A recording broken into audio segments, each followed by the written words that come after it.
हरे कृष्णा। कार्तिक माह का दूसरा अध्याय। ब्रह्मा जी कहते हैं कि हे नारद, तुलसी की मंजरी सहित भगवान शालिग्राम का जो एक बूंद चरणामृत का पान करता है वह ब्रह्म हत्या बड़े बड़े पापों से मुक्त होकर वैकुंठ को प्राप्त हो जाता है। जो भगवान शालिग्राम की मूर्ति के आगे अपने पितरों का श्राद्ध करता है उसके पितरों को वैकुंठ की प्राप्ति होती है।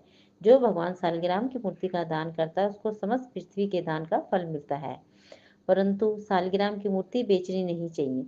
विष्णु का शंख से जो अभिषेक करे और शिव का बिल्व पत्रों से, सूर्य का तुलसी से, गणेश जी का धतूरे और पुष्पों से तथा विष्णु का केतकी के पुष्पों से, शिव का कनेर और कमल को छोड़कर किसी लाल पुष्प से पूजन नहीं करना चाहिए।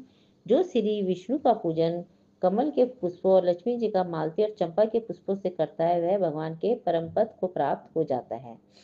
और जो भगवान की अति प्रिय तुलसी से पूजा करता है उसकी महिमा कोई नहीं कह सकता। वह कभी माता के गर्भ में नहीं आता। तुलसी माला धारण जिसकी मृत्यु हो जाए वह सीधा किसी भी बाधा के वैकुंठ धाम को जाता है। तुलसी की छाया में पितरों का श्राद्ध करने से पितरों की अक्षय तृप्ति होती है। तुलसी का सींचन गंगा, यमुना तथा नर्मदा के स्नान के तुल्य हो जाता है।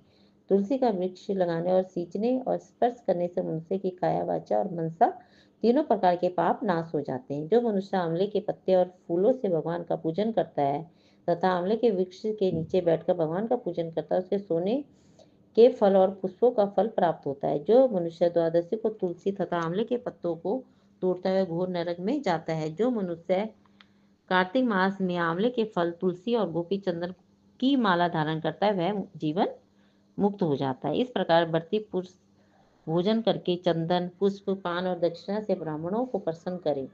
सारे मास भूमि का शयन करे, ब्रह्मचार्य का पालन करे, पत्तल में एक समय भोजन करे और मौन व्रत धारण करे। वह सुरवीर और कांतिमान होता है। जो एक समय भोजन करता है वह आंवले के नीचे बैठकर उसके एक वर्ष के सब पाप नष्ट हो जाते हैं। बढ़ते मनुष्य को शहद, कांजी, दाल, तेल, कच्चा भोजन, दूसरे का अन्न तथा किसी प्रकार का तामसी भोजन नहीं करना चाहिए।